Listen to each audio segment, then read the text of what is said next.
മഴ തോരും മുമ്പയുടെ പുതിയൊരു എപ്പിസോഡിലേക്ക് എല്ലാവർക്കും സ്വാഗതം. വീഡിയോ ആദ്യമായി കാണുന്നവരാണെങ്കിൽ സപ്പോർട്ട് ചെയ്ത് സബ്സ്ക്രൈബ് ചെയ്ത് ലൈക്ക് ചെയ്യാൻ മറക്കല്ലേ. തുടക്കത്തിലെ മനു അലീനയെ വിളിക്കുന്നതാണ് കാണിക്കുന്നത്.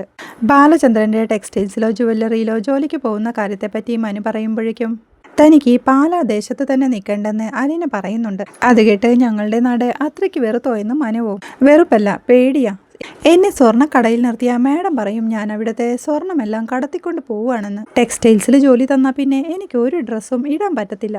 എല്ലാ ഡ്രസ്സും അവിടെ നിന്ന് അടിച്ചു മാറ്റിയതായിരിക്കും. എന്നാൽ ഇന പറയുമ്പോഴേക്കും ചിരിയോടെ മനു ഒരു സോങ് ഉണ്ടല്ലോ, മറ്റേ എന്തു വിധി ഇത് എന്ന് പാടുന്നുണ്ട്. തമാശയാണല്ലേ എന്ന് അലീന ചോദിക്കുമ്പോഴേക്കും ഇതൊരു വല്ലാത്ത വിധി തന്നെയല്ലേ എന്ന് മനുവും ചോദിക്കുന്നുണ്ട്. മനുവേട്ടൻ എനിക്ക് എവിടെയെങ്കിലും ഒരു ജോലി ശരിയാക്കി താ. മണ്ണ് ചുമക്കാനോ ഇഷ്ടിക പെറുക്കാനോ റോഡ് പണിക്കോ എന്ത് ജോലിക്കും പോവാൻ ഞാൻ റെഡിയാ എന്ന് അലീന പറയുമ്പോഴേക്കും ധൃതി പിടിക്കാതെ ഹെൽത്തൊക്കെ നോർമലായിട്ട് പോരെയെന്ന് മനുവും ചോദിക്കുന്നുണ്ട്. ഇനി ഇവിടെ വയ്യ മനുവേട്ട, വെറുതെ പറയുന്നതല്ല. ഇവിടെ സ്നേഹം മിന്നുങ്ങിന്റെ നുറുങ്ങുവെട്ടം പോലെയാ. വല്ലപ്പോഴും ഇരുട്ടത്തൊന്നും മിന്നും. സൂക്ഷിച്ചു നോക്കുമ്പോൾ അത് കൃഷ്ണമോളാ. കുറെ കഴിഞ്ഞ് പിന്നെ ഒന്ന് മിന്നും, അത് മുത്തശ്ശിയാ. അത്രേയുള്ളൂ. അച്ഛനും മകനും കണ്ടാ മിണ്ടത്തില്ല. അമ്മയും മകനും നേരെ നോക്കത്തുപോലുമില്ല. കൂടപ്പിറപ്പുകൾ തമ്മിൽ ചിരിക്കത്തില്ല. ഇതെന്തൊരു വീടാ എന്ന് അലീന പറയുമ്പോഴേക്കും അങ്ങനെ നോക്കിയ മിക്ക വീടുകളും അങ്ങനെയാ അലീന, എന്റെ വീട് പോലും എന്ന് മനുവും പറയുന്നുണ്ട്. അതൊക്കെ ഞങ്ങളുടെ സ്നേഹനികേതനം. എന്തൊരു സ്നേഹമായിരുന്നു എല്ലാവരും തമ്മില്. ഞങ്ങളെ ലോകത്തിലും വെച്ച് കോടീശ്വരന്മാരായിരുന്നു സ്നേഹത്തിന്റെ കാര്യത്തില്. അങ്ങനെ നോക്കുമ്പോൾ ഇവര് പണക്കാരൊന്നുമല്ല കേട്ടോ, ദരിദ്രരാ. കീറത്തുണിയും പിച്ചപാത്രവും പീടികത്തിണ്ണയും എന്ന് അലീന പറയുമ്പോഴേക്കും നിങ്ങളുടെ സ്നേഹം എനിക്കറിയാം. അലീനയും രേവതിക്കുട്ടിയും തമ്മിലുള്ള ഇന്റിമസി ഞാൻ കണ്ടിട്ടുള്ളതല്ലേ എന്ന് മനുവും പറയുന്നുണ്ട്. പറഞ്ഞത് മറക്കല്ലേ മനുവേട്ടാ. ജോലിയുടെ കാര്യം എന്ന് അലീന പറയുമ്പോഴേക്കും റെസ്റ്റ് ചെയ്യാനുള്ള സമയം കഴിഞ്ഞിട്ട് അവിടെ നിന്ന് ഇറങ്ങിയാൽ മതി. വേറൊരിടത്ത് ചെന്നാലും ജോലി ചെയ്യാനുള്ള ആരോഗ്യം വേണ്ടേ എന്ന് മനു പറയുമ്പോഴേക്കും അതെല്ലാം ശരിയായിക്കോളും മനുവേട്ടാ എന്ന് അലീന പറയുമ്പോഴേക്കും ഓക്കെ ഞാൻ വെക്കുവാണെന്നും പറഞ്ഞ് മനു കോൾ കട്ട് ചെയ്യുന്നുണ്ടേ. പിന്നീട് ടിവിയിൽ കളി കണ്ടുകൊണ്ടിരിക്കുന്ന മാമച്ചനെയും ഗ്രേസമ്മയെയും രേവതിക്കുട്ടിയുമാണ് കാണിക്കുന്നത്. ആ സമയത്താണ് രേവതിക്കുട്ടിയുടെ മൊബൈൽ റിങ് ചെയ്യുന്നത്. അവളതെടുത്തു നോക്കുമ്പോഴേക്കും അലീന ചേച്ചിയായിരുന്നു. അവൾ ആ കോളെടുത്തോണ്ട് അവിടെ എണീറ്റോണ്ട് ഹലോ അലീന ചേച്ചി എന്ന് പറഞ്ഞുകൊണ്ട് നടക്കുമ്പോഴേക്കും മോളെ നിന്റെ ജോലിയൊക്കെ കഴിഞ്ഞോന്ന് അലീനയും ചോദിക്കുന്നുണ്ട്. കഴിഞ്ഞു, TV കാണുമായിരുന്നു. ഞാൻ ചേച്ചിയെ വിളിക്കാനിരിക്കുമായിരുന്നു. ഞങ്ങളുണ്ടല്ലോ, ഞങ്ങൾ നാളെ ഷെറിൻ ചേച്ചിയുടെ വീട്ടിലെ പോകാനിരിക്കുക. രാവിലെ പോവും. ചേച്ചിയും കൂടെ ഞങ്ങളുടെ കൂടെ ഉണ്ടായിരുന്നെങ്കിൽ എന്തു നല്ലതായിരുന്നു. ചേച്ചിക്ക് വരാൻ പറ്റുമെന്ന് രേവതിക്കുട്ടി ചോദിക്കുന്നുണ്ട്. 2 ദിവസം കൂടെ കഴിഞ്ഞാണെങ്കിൽ ഞാനും കൂടെ വരാമായിരുന്നു എന്ന് അലീന പറയുമ്പോഴേക്കും 2 ദിവസം കഴിഞ്ഞാൽ ചേച്ചി വരുമോ എന്ന് രേവതിക്കുട്ടി ചോദിക്കുന്നുണ്ട്. ഞാനിവിടുത്തെ ജോലി മതിയാക്കി പോരുക. എനിക്ക് മതിയായി മോളെ എന്ന് അലീന ടെൻഷനോടെ പറയുമ്പോഴേക്കും എന്നെ പറ്റി ചേച്ചി എന്ന് രേവതിക്കുട്ടിയും ചോദിക്കുന്നുണ്ട്. ഇന്നലെ മാഡം എന്നെ വിളിച്ച് എന്നോട് പൊയ്ക്കോളാൻ പറഞ്ഞു. ഞാൻ വന്നതിന് ശേഷമാ അവരുടെ കുടുംബം ഇത്രയ്ക്കും മോശമായി പോയതെന്ന്. ആരാ മോശമായിട്ട് പെരുമാറിയതും പ്രവർത്തിച്ചതും? അവരും അവരുടെ മകനും.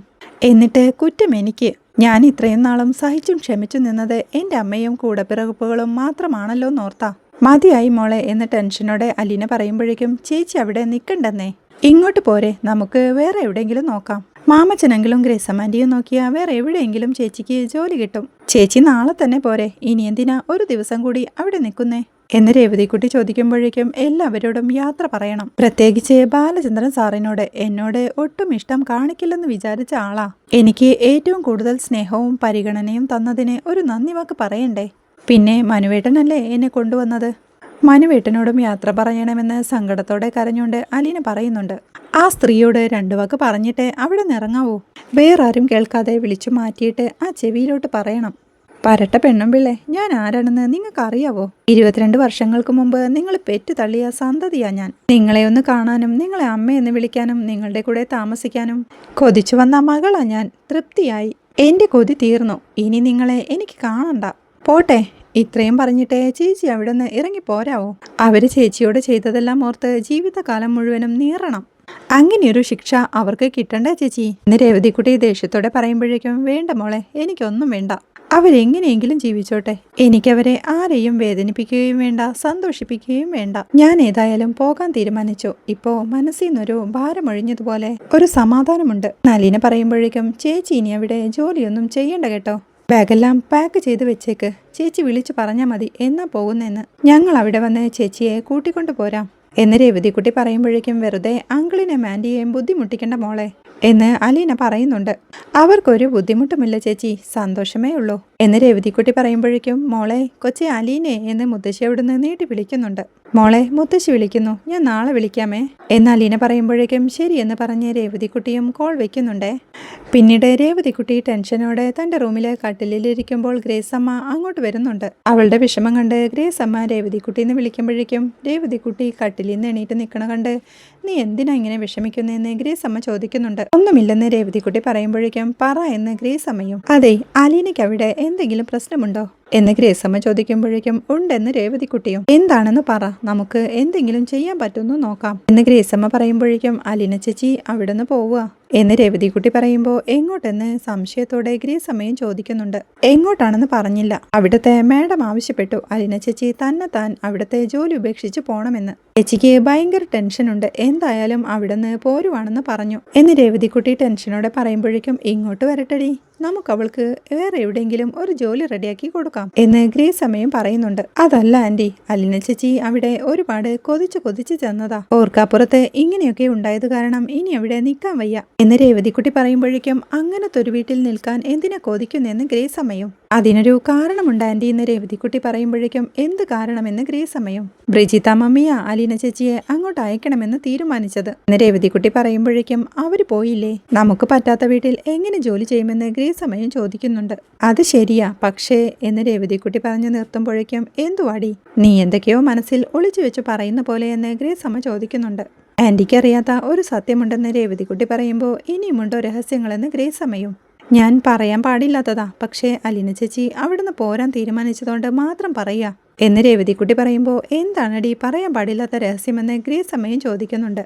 കേൾക്കുമ്പോൾ ആന്റി ഞെട്ടിപ്പോവും, ആന്റിക്ക് വിശ്വസിക്കാൻ പോലും പറ്റില്ല എന്ന് രേവതിക്കുട്ടി പറയുമ്പോൾ ഒന്ന് പറയടിന്ന് ഗ്രേസ് അമ്മയും. ആ വൈജയന്തി എന്ന് പറയുന്ന സ്ത്രീ ഉണ്ടല്ലോ, ദുഷ്ടത്തി, അവരുണ്ടല്ലോ അലീന ചേച്ചിയുടെ അമ്മയാ എന്ന് രേവതിക്കുട്ടി പറയുമ്പോഴേക്കും ഒരു ഞെട്ടലോടെ അമ്മ എന്ന് വെച്ചാ എന്ന് ഗ്രേസ് അമ്മ ചോദിക്കുന്നുണ്ട്. അലീന ചേച്ചിയെ പ്രസവിച്ച സ്ത്രീ, പെറ്റമ്മ എന്ന് രേവതിക്കുട്ടി പറയുമ്പോഴേക്കും ഒരു ഞെട്ടലോടെ നീ എന്ത് പ്രാന്താടി പറയുന്നേ എന്ന് ഗ്രേസ് അമ്മയും ചോദിക്കുന്നുണ്ട്.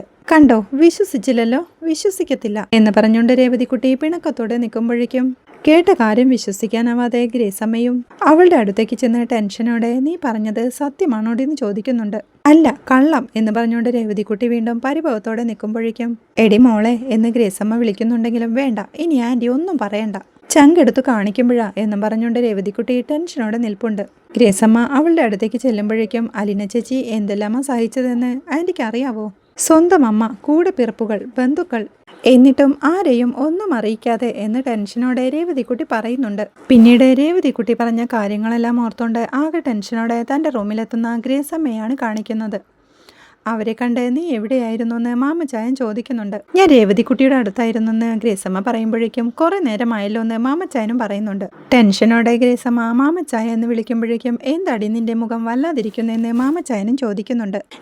ഞാനൊരു കാര്യം അറിഞ്ഞിട്ട് ആകെ ഞെട്ടിയിരിക്കുവാ എന്ന് ഗ്രേസമ്മ പറയുമ്പോഴേക്കും എന്താന്ന് പറ എന്ന് മാമച്ചായനും. ഗ്രേസമ്മ ആകെ ടെൻഷനോടെ കേട്ടിട്ട് എന്താണെന്നറിയത്തില്ല, ആകെ വിഷമ മാമച്ചായ എന്ന് ഗ്രേസമ്മ പറയുമ്പോഴേക്കും എന്താണെന്നറിയാതെ ഞാൻ എങ്ങനെ അറിയുമെന്ന് മാമച്ചായനും. അത് നമ്മുടെ അലീനയില്ലേ എന്ന് ഗ്രേസമ്മ ചോദിക്കുമ്പോഴേക്കും നമ്മുടെ അലീനയോ എന്ന് മാമച്ചായനും. നമ്മുടെ രേവതിക്കുട്ടിയുടെ അലീനയില്ലേ, അവളുണ്ടല്ലോ, അവൾ പാലായിലൊരു വീട്ടിലല്ലേ ജോലി ചെയ്യുന്നത് എന്ന് ഗ്രേസമ്മ ചോദിക്കുമ്പോൾ അതെ, അതിനെന്താന്ന് മാമച്ചായനും. മാമച്ചായ ആ വീട്ടിലെ വൈജയന്തി എന്ന് പറയുന്ന സ്ത്രീ ഉണ്ടല്ലോ എന്ന് ഗ്രേസമ്മ പറയുമ്പോഴേക്കും അവളല്ലേ അലീനയുടെ ഏറ്റവും വലിയ ശത്രു എന്ന് മാമച്ചായനും ചോദിക്കുന്നുണ്ട്. ആ സ്ത്രീ ശരിക്കും ആരാണെന്ന് അറിയാമോ എന്ന് ഗ്രേസമ്മ ചോദിക്കുമ്പോഴേക്കും ആരാന്ന് മാമച്ചനും. അലീനയുടെ സ്വന്തം അമ്മ എന്ന ടെൻഷനോടെ ഗ്രേസമ്മ പറയുമ്പോഴേക്കും മാമച്ചനും ഒരു ഞെട്ടലോടെ ഇരിക്കുന്നുണ്ട്. അത് വിശ്വസിക്കാനാവാതെ മാമച്ചായൻ നോക്കുമ്പോഴേക്കും ആണെന്നേ എന്ന് ഗ്രേസമ്മയും പറയുന്നുണ്ട്. നിനക്കെന്താ പ്രാന്തായോ, ഇതാര് പറഞ്ഞു നിന്നോടെന്ന് മാമച്ചൻ ചോദിക്കുമ്പോഴേക്കും രേവതിക്കുട്ടി എന്ന് ഗ്രേസമ്മ പറയുന്നുണ്ട്. അവള് നിന്നെ വട്ടാക്കാൻ വേണ്ടി പറഞ്ഞതായിരിക്കും, അവൾ പറഞ്ഞ ഉടനെ നീ അതങ്ങ് വിശ്വസിച്ചു എന്ന് മാമച്ചൻ പറയുമ്പോഴേക്കും സത്യം മാമച്ച ഞാൻ ഈ പറയുന്നത് എന്ന് ഗ്രേസമ്മ വീണ്ടും പറയുന്നുണ്ട്. അപ്പോഴേക്കും മാമച്ചായൻ പറയുന്നുണ്ട് എൻ്റെ അടുത്ത് ഇങ്ങനെ വിഡിത്തങ്ങളൊന്നും എഴുന്നള്ളിച്ചോണ്ട് വരല്ലേ, ഇതൊക്കെ ആര് വിശ്വസിക്കുമെന്ന്. അതിനു പുറകിൽ ഒരു കഥയുണ്ട് മാമച്ചായ, അതായത് അലീനയെ എടുത്തു വളർത്തിയത് ബ്രിജിത്ത മമ്മിയല്ലേ എന്ന് പറഞ്ഞുകൊണ്ട് നടന്ന കാര്യങ്ങളെല്ലാം ഗ്രേസ് അമ്മ മാമച്ചനോടായി പറയുന്നുണ്ട്. സ്നേഹനികേതന്റെ 25ാം വാർഷിക പ്രസംഗത്തിനിടെ ബ്രിജിത്ത മമ്മി കുഴഞ്ഞു വീഴുന്നതും അവരെ ഹോസ്പിറ്റലിൽ എത്തിക്കുമ്പോഴേക്കും അവർക്ക് ഗുരുതരമായ കരൾ രോഗമാണെന്നും കരൾ മാറ്റിവെക്കുകയല്ലാതെ വേറെ വഴിയില്ലെന്നും ഡോക്ടർ പറയുന്നത് കേട്ട് അലീന ആകെ തകരുന്നതും തിരികെ വീട്ടിലെത്തുന്ന ബ്രിജിത്ത മമ്മി തനിക്ക് അധികകാലം ജീവിതമില്ലെന്ന് ഉറപ്പിച്ച് അങ്ങനെ ഒരു അവസ്ഥയിൽ ആ ഓർഫനേജ് നടത്തിക്കൊണ്ടു പോവാൻ പറ്റില്ലെന്ന് പറഞ്ഞ് ബ്രിജിത്ത മമ്മി അവിടുത്തെ അന്തേവാസികളെയെല്ലാം സുരക്ഷിതമായ മറ്റിടങ്ങളിലേക്ക് മാറ്റുന്നതും അസുഖബാധിതയായ ആ അവസ്ഥയിലും ബ്രിജിത മമ്മി കുഞ്ഞിരാമൻ മേനോനെ കാണാൻ പാലായിലെത്തുന്നതും തനിക്കിനി അധികം ആയുസില്ലെന്നും അലീനയെ എന്തു ചെയ്യണമെന്ന് ബ്രിജിത മമ്മി കുഞ്ഞിരാമൻ മേനോനോട് ചോദിക്കുന്നതും കുഞ്ഞിരാമൻ മേനോൻ മനുവിനെയും കൂട്ടി സ്നേഹനികേതനിൽ അലീനയെ കാണാൻ എത്തുന്നതും അലീനയെ കാണുമ്പോൾ അദ്ദേഹം അവളെ മനസ്സു നിറഞ്ഞ് അനുഗ്രഹിക്കുന്നതും പിന്നീട് കുഞ്ഞിരാമൻ മേനോനുമായി അലീനയ്ക്കുള്ള ബന്ധവും കുഞ്ഞിരാമൻ മേനോന്റെ മകളായ വൈജയന്തിയാണ് അലീനയുടെ അമ്മ എന്ന സത്യവും അലീന ജീവനോടെയുണ്ടെന്നറിഞ്ഞാൽ തകർന്നു പോകുന്ന ഒരു ജീവിതമാണ് വൈജയന്തിയുടേതെന്നും അലീന ആരാണെന്ന സത്യം വൈജയന്തിയെ ഒരിക്കലും അറിയിക്കരുതെന്നും മമ്മി അവളെ കൊണ്ട് വാക്കു കൊടുപ്പിക്കുന്നുണ്ട്. പിന്നീട് ബ്രിജിത മമ്മി മരണപ്പെടുന്നതും തനിച്ചായി പോയ അലീനയെ മുത്തശ്ശിയെ നോക്കാനായി മനു കൊല്ലപ്പള്ളിയിലേക്ക് കൊണ്ടുവരുന്നതും അവിടെ വെച്ച് ആദ്യമായി അലീന തന്റെ അമ്മയായ വൈജയന്തിയെ കാണുന്നതും അവൾ കൊല്ലപ്പള്ളിയിൽ നേരിട്ട ദുരനുഭവങ്ങളും പിന്നീട് മുത്തശ്ശിയുടെ കൂടെ അലീന കടപ്പാട്ടൂരെത്തുന്നതും അവിടെ നടന്ന ദുരനുഭവങ്ങളുമെല്ലാം ഗ്രേസമ്മ മാമച്ചനോടായി പറയുന്നുണ്ട്. എല്ലാം കേട്ട് ഒന്നും വിശ്വസിക്കാനാവാതെ ഇതൊക്കെ സത്യമാണോ ഗ്രേസമ്മേ എന്ന് മാമച്ചൻ ചോദിക്കുന്നുണ്ട്. പിന്നല്ലാതെ കെട്ടുകഥയാണോ എന്ന് ഗ്രേസമ്മ ചോദിക്കുമ്പോഴേക്കും സ്വന്തം വീട്ടിലെ സ്വന്തം അമ്മയുടെയും സഹോദരങ്ങളുടെയും മുമ്പില് അവൾ വെറും വേലക്കാരി എന്ന് മാമച്ചായൻ ടെൻഷനോടെ പറയുമ്പോൾ അതേന്നെ എന്നാലും വേണ്ടില്ലായിരുന്നു. ആ തള്ളയവളെ തിളച്ച എണ്ണയിലിട്ട് വറുത്തു കോരിക്കൊണ്ടിരിക്കുക ഓരോ ദിവസവും എന്ന് ഗ്രേസമ്മ ദേഷ്യത്തോടെ പറയുന്നുണ്ട്. അലീന വിചാരിച്ച അവർക്കിട്ടൊരു പണി കൊടുക്കാൻ പറ്റത്തില്ലേ എന്ന് മാമച്ചൻ ചോദിക്കുന്നിടത്താണ് ഇന്നത്തെ എപ്പിസോഡ് അവസാനിക്കുന്നത്. തന്റെ മകനു വേണ്ടി ബാലചന്ദ്രൻ അലീനയോട് മാപ്പ് ചോദിക്കുന്നതാണ് നാളത്തെ എപ്പിസോഡിലെ വിശേഷങ്ങൾ. വീഡിയോ ഇഷ്ടമായാൽ സപ്പോർട്ട് ചെയ്ത് സബ്സ്ക്രൈബ് ചെയ്ത് ലൈക്ക് ചെയ്യാൻ മറക്കല്ലേ.